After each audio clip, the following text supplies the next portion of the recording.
यहाँ का weather balanced है, ये नहीं कि एकदम ठंडी है, एकदम गर्मी है, एकदम रेनी है, ऐसा नहीं। मैम को करिकुलर एक्टिविटीज ज्यादा है यहाँ पे।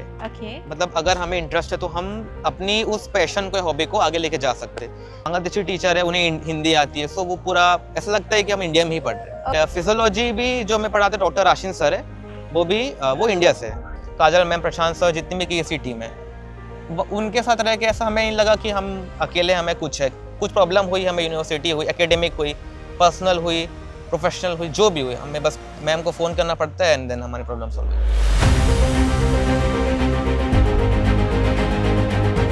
Hello everyone, myself Santoshi Sahu, admission head and process executive at Kyrgyzstan admission center. आज मिलते हैं लावण्य से, जिनके फादर हमसे करीब 3 साल पहले से ही जुड़े हुए थे। बच्चा जब 12th का एग्ज़ाम दिया हुआ था, उसके बाद से ही उनका प्लान था कि वो अब्रॉड भेजेंगे। बट एक ऐसे फादर के कई कंसर्न रहते हैं जिसके लिए उनको पता था कि इस प्रोसेस के लिए उनको टाइम लग सकता है। इसी वजह से उन्होंने पहले ही इंक्वायरी करके पूरी इन्फॉर्मेशन ले ली थी, और देन जब बच्चे का और उनका प्लान हुआ कि उनको अब्रॉड जाना है, देन उन्होंने एक सही कंट्री और यूनिवर्सिटी कैसे सेलेक्ट किया। तो ये जर्नी हम जानते हैं लावण्य से। हेलो लावण्य। Hello ma'am. आप एक छोटा सा इंट्रोडक्शन देंगे अपना? Yes ma'am. मेरा नाम लावण्य राजा बोच है। मैं छत्तीसगढ़ कोरबा से हूँ। मैंने नीट के जब मैं 12th में था तभी मैंने केसी के थ्रू एडमिशन कैसे होते हैं, प्रोसेस क्या है, कंट्री कौन सी अच्छी है, एनएमसी वेरीफाइड है कि नहीं, यूनिवर्सिटी कैसी है, माहौल कैसा है, जितनी भी चीज़ें मैंने इन्फॉर्मेशन कलेक्ट करना स्टार्ट कर दिया था। फिर जब ये था कंफर्म होने वाला है कि हमें केसी को ही एज अ कंसल्टेंट चूज़ करके आगे आना है, एडमिशन कराना है, तो फिर मैंने 12th की एग्ज़ाम के बाद फिर स्टार्ट कर दिया था कि हाँ ऐसा है वैसा है। मैम से बात करना स्टार्ट कर दिया था। संतोषी मैम से बात करनी हो रही थी। मैम गाइड भी कर रही थी कैसा एडमिशन होता है, कैसा क्या इन्फॉर्मेशन लेना। लेकिन फिर ये प्लान था कि 12th के स्टार्टिंग में हम सब छोटे रहते हैं, 18-19 एज रहती है, तो ये कंसर्न रहता है कि छोटे हैं अभी, अब्रॉड जाना थोड़ा सा ठीक नहीं रहता, तो 1 साल दे दो, 1 साल हाँ ट्राई कर लो अटेम्प्ट में। तो फिर मैंने ट्राई किया अटेम्प्ट में। मार्क्स भी ठीक ठाक थे, आई मीन 410 थे, लेकिन as a cut off Chhattisgarh का उतना नहीं था वहाँ पे। सो फिर ये था कि मैम से बात हो रही थी, 2 साल हो गया था, तो हमने ट्रस्ट करके फिर मैम को ये सब चूज़ करके हमने फिर यहाँ एडमिशन लिया। फर्स्ट टाइम में ही बच्चे का काफ़ी अच्छा स्कोर रहा, जिसमें फिर भी स्टिल जो फादर थे उनका प्लान बना ही था कि अगर मेरे बच्चे का किसी रीज़न से ये प्लान नहीं हो पाता है कि नीट वो क्वालिफाइड हो जाए, क्योंकि हर बच्चे का ये एक सपना रहता है कि नीट क्वालिफाइड इनका एम्बिशन नहीं था, एमबीबीएस डॉक्टर बनना एम्बिशन था। तो यहाँ पर इनको जब काउंसलिंग सेशन के लिए जब ये आए, तो जानते हैं कि कैसे इन्होंने कंट्री और यूनिवर्सिटी सेलेक्ट किया। तो बेटा, आपका जैसे प्लान था, तो पापा ने तो सभी इंक्वायरीज कर ली थी, देन फिर आपके क्या कंसर्न थे जो क्लियर हुए केसी के साथ? फर्स्ट ऑफ ऑल मेरा पहला कंसर्न था कि यूनिवर्सिटी एनएमसी वेरीफाइड है कि नहीं। उसके बाद ये कंसर्न था कि जो हमारी लाइसेंस एग्ज़ाम होती है वो किस लैंग्वेज में होनी है, कब होनी है, कैसे होनी है।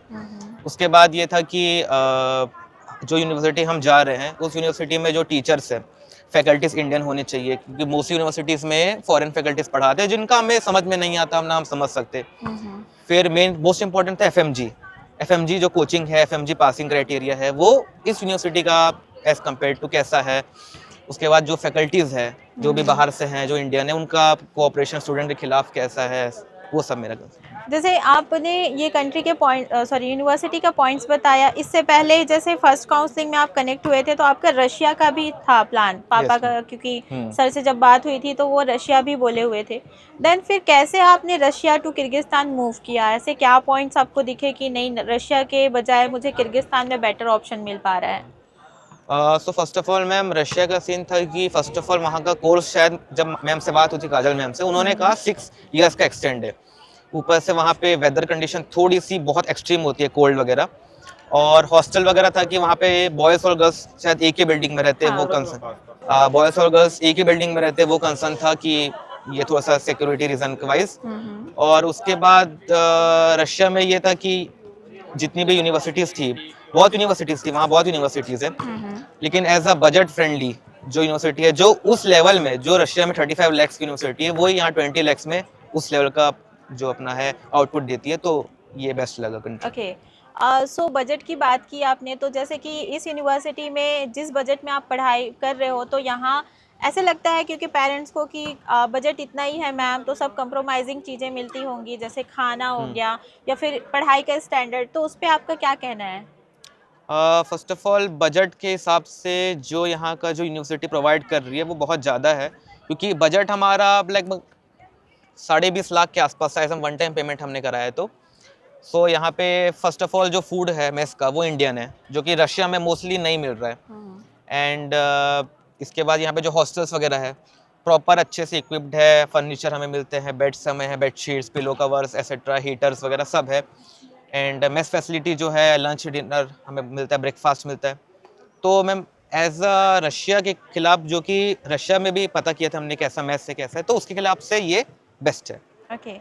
सो केएससी से जब आप ज्वाइन हुए थे तो कहीं ना कहीं रशिया के कंसर्न भी थे, तो क्या केएससी से मिलने के बाद रशिया, किर्गिस्तान और दूसरी कंट्रीज़ के बारे में कंप्लीट इन्फॉर्मेशन मिलने के बाद आपने एनालिसिस किया? Yes ma'am, okay. रशिया और किर्गिस्तान के अलावा भी शायद जॉर्जिया वगैरह का भी पूरा हाँ कंप्लीट इंक्वायरी लिए हुए थे, तो और भी कंट्रीज़ में आपको क्या नहीं मिला जो यहाँ आपको मिला, मतलब इस यूनिवर्सिटी में आपको मिला? मैम फर्स्ट ऑफ ऑल जो बजट वाला पॉइंट है, एस जॉर्जिया से कंपेयर करेंगे तो वहाँ 45 लाख 50 लाख से जो यूनिवर्सिटी ये आउटपुट दे रही है वो उस बजट में वो वहाँ आउटपुट देती है। First of all budget ma'am हो गया, मतलब मेन कंसर्न ही खत्म है। और मैम उसके बाद बजट जब अगर ये है यूनिवर्सिटी, उसके बाद फर्स्ट ऑफ ऑल ये नई नई यूनिवर्सिटी थी, तो न्यू इक्विपमेंट्स हैं यहाँ पे, फैकल्टीज न्यू हैं, इन्वायरमेंट अच्छा है। एज बाकी यूनिवर्सिटी में पुराने फैकल्टीज है, वो क्लास आते हैं पढ़ाते नहीं है, इक्विपमेंट्स भी उतने खास नहीं है। And weather condition first of all वो भी है पॉइंट कि यहाँ पे अच्छा वेदर है, और यहाँ का वेदर बैलेंस्ड है। ये नहीं कि एकदम ठंडी है, एकदम गर्मी है, एकदम रेनी है, ऐसा मतलब यहाँ का वेदर अच्छा लगता है। नहीं। आपने एक बात बोला न्यू यूनिवर्सिटी, नो डाउट जो जलालाबाद इंटरनेशनल का इस्टेब्लिश्ड ईयर है, उसको लेके काफ़ी सारे लोग ये सोचते हैं कि नई यूनिवर्सिटी है तो यहाँ पर सर्विसेज नहीं होगा या फिर फैकल्टीज अच्छे से नहीं पढ़ाते होंगे, तो उस पॉइंट में आप क्या बोलना चाहेंगे? मैम फर्स्ट ऑफ ऑल ऐसा बिल्कुल नहीं है। यूनिवर्सिटी नहीं है तो फैकल्टीज़ भी यहाँ पे बहुत अच्छे अच्छे इंटरनेशनल फैकल्टीज़ पढ़ा रहे हैं। फरजाना मैम, मामून सर, बहुत एक्सपीरियंस फैकल्टीज़ है। और जो लोकल फैकल्टीज़ भी अभी हमें पढ़ा रहे हैं वो भी कोई ऐसे नहीं है, all are doctors in this hospital, in their hospital. Okay, मतलब एजुकेशन आपको अच्छा लग रहा है, समझ आता है हाँ पूरा? एजुकेशन अच्छा है यहाँ पे। ओके। एंड उसी पॉइंट पे आप देखोगे कि न्यू और ओल्ड में आप अभी थोड़ा सा कंपेयर बता रहे थे, तो वो एक बार फिर से बताएंगे न्यू एंड ओल्ड यूनिवर्सिटी का? Yes ma'am. मैम ये था कि फर्स्ट ऑफ ऑल जो यूनिवर्सिटी है ये अभी स्टेबलाइज्ड हुई है, तो यहाँ पे ये होता है कि जो चीज़ नई बनती है वहाँ ध्यान रखा जाता है हर चीज़ों का, फिर चाहे टीचर्स हो, फिर चाहे इक्विपमेंट्स हो, फिर वो चाहे स्टडीज़ हो, एकेडमिक्स हो, स्पोर्ट्स हो, इवेंट्स हो। एज बाकी यूनिवर्सिटीज़ जो पुरानी एस्टेब्लिश है उन्हें पता है कि वो सेट है, तो वो इतना इफेक्ट नहीं करते अपनी यूनिवर्सिटी को आगे करने में या बच्चों के लिए कंसर्न में। एक ही रूल्स रेगुलेशन को वो बार बार बारह फॉलो follow करते करते हैं। जाते हैं, मतलब कुछ हाँ। नया कर नहीं लाते हैं बच्चों Yes, के लिए। बट ये यूनिवर्सिटी ऐसी है कि यहाँ पे पढ़ाई भी हो रही है, स्पोर्ट्स भी हो रहे हैं, इवेंट्स भी होते हैं, और पार्टिसिपेशन सबका इक्वल है। ये नहीं कि अगर आप नॉर्थ साइड से तो आपको थोड़ा सा डिस्क्रिमिनेट है, या आप अच्छा। साउथ से तो आपको डिस्क्रिमिनेट है, या आप कहीं से भी है, इक्वल अपॉर्चुनिटीज मिलती है सबको, फिर चाहे सब में हो, वो इवेंट में हो, वो किसी प्रोग्राम में हो। एंड यहाँ पे टैलेंट शो वगैरह होता है जो ओपन टू ऑल है, जिसको जो टैलेंट है वो शो करके अपना यहाँ पे वो कर सकता है। ओके। और साथ ही साथ जैसे आपने टैलेंट की बात कही, तो सिर्फ पढ़ाई को लेके ही यहाँ पर चीज़ें देखी जाती है या फिर अदर एक्टिविटीज़ में भी आप लोग पार्टिसिपेट कर पाते हैं? और किस लेवल पे यहाँ पर कल्चरल प्रोग्राम्स वगैरह अरेंज कराया जाता है? मैम ऐसा है कि जिस एक्टिविटी में हम हैं उस एक्टिविटीज़ को पूरा देखा जाता है। फिर चाहे स्टडीज़ हो तो 100% फोकस स्टडीज़ में होगा, अगर कल्चर हो तो 100% उसमें फोकस है, स्पोर्ट्स है तो 100% उसमें फोकस है। और फोकस इन द सेंस यानी ऐसा नहीं है कि आपको ध्यान दे दिया, कुछ प्रॉपर इक्विपमेंट्स मिलते हैं, स्टडीज़ के लिए हो, स्पोर्ट्स के लिए हो। कल्चर के लिए हमें स्टेज मिलता है परफॉर्मेंस करने के लिए, प्रैक्टिस करने के लिए। ये टर्फ है, हमें प्रैक्टिस करने के यहाँ भी प्रॉपर अपॉर्चुनिटीज़ है। ओके। और यहाँ पर जैसे कि आपको पढ़ाई को अगर मैं साइड रखूँ, तो उसके अलावा ऐसे क्या नई चीज़ें हैं जो आपको सीखने के लिए मिल रहा है? मैम को करिकुलर एक्टिविटीज़ ज़्यादा है यहाँ पे। ओके। मतलब अगर हमें इंटरेस्ट है तो हम अपनी उस पैशन को, हॉबी को आगे लेके जा सकते हैं। क्योंकि ऐसा होता है कि नीट के टाइम पे इंसान हर कोई हो, सो हर कोई अपनी हॉबीज़ छोड़ते हैं कि यार नीट की प्रिपरेशन है, पहले अपना पढ़ाई देख लूँ, ये कर लूँ, बट इस यूनिवर्सिटी में आके आप पढ़ाई तो कर ही रहे हो क्योंकि वो आपकी हो रही है, बट सेकेंडरी चीज़ जो हॉबी होती है जिसमें इंसान ध्यान नहीं देता क्योंकि प्रिपरेशन रहती है, तो वो यहाँ पे फुलफिल हो जाती है सारी। आपकी ऐसी कौन सी हॉबी है जो यहाँ आप कंटिन्यू कर रहे हैं? मैम मेरे हॉबी जो थी फर्स्ट पहले से गिटार प्लेइंग थी, ओके। सो मैम मैं यहाँ पे उसको कंटिन्यू कर आप रहा काफ़ी अच्छा गिटार बजाते हो, मैंने एक वीडियो में देखा है। ओके। अब इसमें जैसे कि आपने बताया कि गिटार बजाते हैं, उसके अलावा जैसे नए लैंग्वेजेस सीखने को मिल रहा है आपको?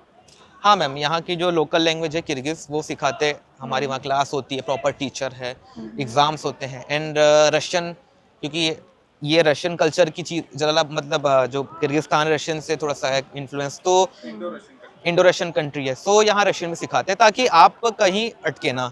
अगर आप बाहर भी जा रहे हैं किर्गिस्तान के तो आप बोल पाएँ, और लोकल में है तो आप किर्गिज़ बोल के ग्रेट। तो मतलब ये एक अच्छी अपॉर्चुनिटी है आपके लिए कि आपको और भी लैंग्वेज सीखने Yes, को ma'am. मिल रहा है ना? और नो डाउट आपके जो छत्तीसगढ़ के फ्रेंड हैं, उनको आप क्या मैसेज देना चाहोगे इस रिगार्डिंग कि अगर वो बार बार ड्रॉप ले रहे हैं, क्योंकि आप खुद 400 लाने के बाद, 400 प्लस लाने के बाद आपने एक ड्रॉप लिया हुआ था, तो वो आपके लिए कितना वैल्यूएबल था, या फिर क्या सोचते हो आप उस पॉइंट को लेके? मैम ऐसा है कि फर्स्ट ऑफ ऑल पेरेंट्स ये सोचते हैं कि अगर फर्स्ट अटेम्प्ट बच्चे का है, सो उन्होंने अगर मेहनत किया है 400 500 प्लस मार्क्स से, तो पेरेंट्स सोचते हैं कि अगर 500 है एक साल में 100% 100 आ मार्क्स जाता है। और बढ़ सकते हैं, बट मैम जैसा नीट का पेपर हो रहा है या जिस लेवल के हिसाब से उनकी डिफिकल्टीज लेवल बढ़ रहे हैं, सो ऐसा एक बार अगर आप अपना को चांस दे सकते हैं, लेकिन ये नहीं कि आप बार बार उसी चीज़ को रिपीट करके, सो आप एक लूप में फंस जाते हैं, फिर आप उससे बाहर नहीं कर सकते। कई बच्चे ऐसे भी है मैम यहाँ जो फेब बैच में आए, उनकी एज 25-26 है, सो कई की मजबूरी भी होती है कि पैसे की दिक्कत में, वो बात भी ठीक है, लेकिन कई कई के ड्रॉप पैसे है तो भी ड्रॉप कर करके भी यहाँ। तो उनका क्या आपने कभी बात किया है, तो एक्सपीरियंस शेयर किए हैं कि बहुत ड्रॉप ले लिए बोल के पछता रहे हाँ हैं? मैम, मोस्टली केस में बहुत ड्रॉप ईयर्स वाला ही केस है कि हमने बहुत ड्रॉप ले लिया। ये था कि हम अगर हमारा फर्स्ट ईयर में 400 आया तो हम उसको 500 कर लेंगे, 450 500 फिर 556 ऐसे कर कर पहुँच जाएंगे, बट वो कभी पहुँचे, फर्स्ट अटेम्प्ट में 400 है, सेकंड में 450 आया, लेकिन थर्ड में वो 300 हो गया। सो एक्चुअली नीट का कंपटीशन भी क्या है, हर साल चेंज कर देता है वो, है ना? तो इस वजह से भी कहीं ना कहीं एक 500 लाने के बाद जो नेक्स्ट आप टारगेट लेके चलते हैं वो कहीं ना कहीं अचीव नहीं हो पाता है। बट इसका मतलब ये नहीं है कि बच्चे जो हैं, जैसे आप हो, आपको पता था ये सारी चीज़ें हुई, बट आप डाउन नहीं हुए, है ना? क्योंकि आपको पता था कि आपको MBBS करना है। तो उसी बिहाफ में आप अपने वेल विशर जो फ्रेंड है, एज अ वेल विशर आप उनको क्या मैसेज देना चाहेंगे कि चलो ठीक है, जैसा आपने पॉइंट बोला उसको पूरा एक साथ, कि एक बार ड्रॉप किए हैं तो कितने स्कोर आने के बाद उनको सेकंड ड्रॉप लेना चाहिए, और अगर कितना स्कोर है तो उनको अब्रॉड MBBS का प्लान करना चाहिए? So first of all ma'am इसमें दो केसेस होते हैं। जैसे एक स्टूडेंट है जिसका 300 प्लस आया, नो डाउट उसने बहुत मेहनत की, उसने टेस्ट पेपर सॉल्व किए, टेस्ट सीरीज लगाए, लेकिन उसके कॉन्सेप्ट वीक थे, उससे 300 आए। लेकिन कुछ ऐसे, जैसे मेरा केस था कि हाँ, जिनका सेकंड क्राइटेरिया है कि जिनके अंडर 450 प्लस आ रहे हैं, 500 आ रहे हैं, उनके कॉन्सेप्ट क्लियर है बट उनने मेहनत नहीं की, so ma'am they can come to abroad, that second criteria. But जो फर्स्ट वाले वो एक बार ट्राई करें, अपने कॉन्सेप्ट क्लियर करें, और देन तुम ला लिए marks, then you can come to abroad. Okay. Lavanya, एक और पॉइंट था, जैसे कि प्रैक्टिकल को लेके काफ़ी कंसर्न रहता है बच्चों को कि दूसरी कंट्री में जा रहे हैं, प्रैक्टिकल उतने अच्छे नहीं होते इस तरीके से। तो आप अगर इंडिया से प्राइवेट कॉलेज से कंपेयर अगर एक लेवल पे स्टडी का करते हैं प्रैक्टिकल का, तो फिर यहाँ पर कैसा है उसका? Ma'am first of all practical first year में जैसे हम हैं तो अभी उतना क्लिनिकल एक्सपोजर नहीं है, लेकिन जैसे हमारा अभी डिसीजन आया है कि शायद इस एग्ज़ाम के बाद हमें हॉस्पिटल वगैरह ड्यूटी में दिखा जाए, लेके जाएगा। So clinical exposure first year पे तो आपको कम मिलेगा, लेकिन सेकेंड ईयर से हाँ, यहाँ पे हॉस्पिटल, जैसे ये हमारा जायो का हॉस्पिटल है, तो यहाँ पे हमें एक्सपोजर क्लिनिकल मिलता है। और क्लास, प्रैक्टिकल क्लास में भी प्रॉपर बोन की टीचिंग होती है, या फिर जो जो सब्जेक्ट्स के जो जो प्रैक्टिकल्स होते हैं वो हमें दिखा, मतलब प्रैक्टिकल नॉलेज अभी से स्टार्ट हो गया Start हो है जाता क्लास 1 से ही? First year. चलो अच्छी बात है। इसमें तो नो डाउट आपको सेकेंड ईयर से बाकी सारी चीज़ें तो पता चलेंगी ही। क्लास इन्वायरमेंट कैसा रहता है फिर आप लोग का, जैसे कि टीचर्स कितने कोऑपरेटिव रहते हैं? सो बात ऐसी है कि यहाँ पे मोस्टली इंडियन स्टूडेंट्स ही पढ़ते हैं, एंड इंडियन की क्लास अलग होती है, लोकल की क्लास अलग होती है। सो इंडियंस कोऑपरेटिव ही है सारे, ऐसा नहीं होता कि कोई किसी से भेदभाव है या किसी से कुछ है, सब अपने में कोऑपरेटिव है, एंड टीचर्स भी समझते हैं, मोस्टली बांग्लादेशी टीचर है, उन्हें हिंदी आती है, सो वो पूरा ऐसा लगता है कि हम इंडिया में ही पढ़ रहे हैं। ओके, कौन कौन से मतलब फैकल्टीज है, कहाँ कहाँ कौन कौन सी कंट्री के? So first of all anatomy हमें डॉक्टर फरजाना मैम पढ़ाती है, वो बांग्लादेश से है। एंड हिस्टोलॉजी मामून सर पढ़ाते हैं, वो भी बांग्लादेश से। एंड फिर लोकल्स में डेंटोलॉजी में सब लोकल्स फैकल्टीज ही है। एंड फिजियोलॉजी भी जो हमें पढ़ाते हैं डॉक्टर राशिन सर है, वो भी वो इंडिया से है। एफएमजी वाली जो बात है कि हमें ऐसा है कि सेकेंड ईयर से जो आपने कहा कि होता है, सो ये यहाँ पे इस रूल से बनाया गया है ताकि बच्चे फर्स्ट ईयर में पूरे अपने कॉन्सेप्ट क्लियर कर ले, एग्जाम्स क्रैक कर ले, तो उन्हें एक अंडरस्टैंडिंग हो जाती है कि जो पेपर होने वाला है एफएमजी नेक्स्ट का वो कैसे होने वाला है। और पहले से प्रिपरेशन होगी सेकेंड ईयर से, तो वो पैटर्न धीरे धीरे समझ में आने लगता है, चीज़ें क्या है कैसी है। और जो डेप्थ में अंडरस्टैंडिंग होती है कि आप कंटेंट को पहले पढ़ लिए नोट्स से, वो एग्जाम टाइम में होता है। हाँ। लेकिन अगर कोई कंटेंट को आप पहले से पढ़ रहे हैं, उसे ग्रैप्स कर रहे हैं दिमाग में, तो वो सेकेंड ईयर से चालू हो जाता है हमारे। तो हमारे लिए एग्जाम क्रैक करना बहुत ईजी होता है एज कम्पेयर टू जो फोर्थ ईयर फिफ्थ ईयर में वीडियो लेक्चर से उस टाइम कॉन्सेप्ट को क्लियर करते हैं। ओके, बच्चा इसमें एनएमसी के रूल्स आपने पॉइंट कवर किए थे जिसमें 19 सब्जेक्ट का जिक्र रहता है, तो 19 सब्जेक्ट यहाँ पर कंप्लीट कवर किया जा रहा है? यस मैम, किया जा, सिलेबस में आपकी मेंशन है वो? Yes ma'am. ओके, उसके अलावा और क्या क्या सब्जेक्ट्स पढ़ते हैं आप? मैम उसके अलावा जो लोकल सब्जेक्ट है यहाँ की लैंग्वेजेस, वही। ओके, और उसको आप कितना पढ़ पाते हैं?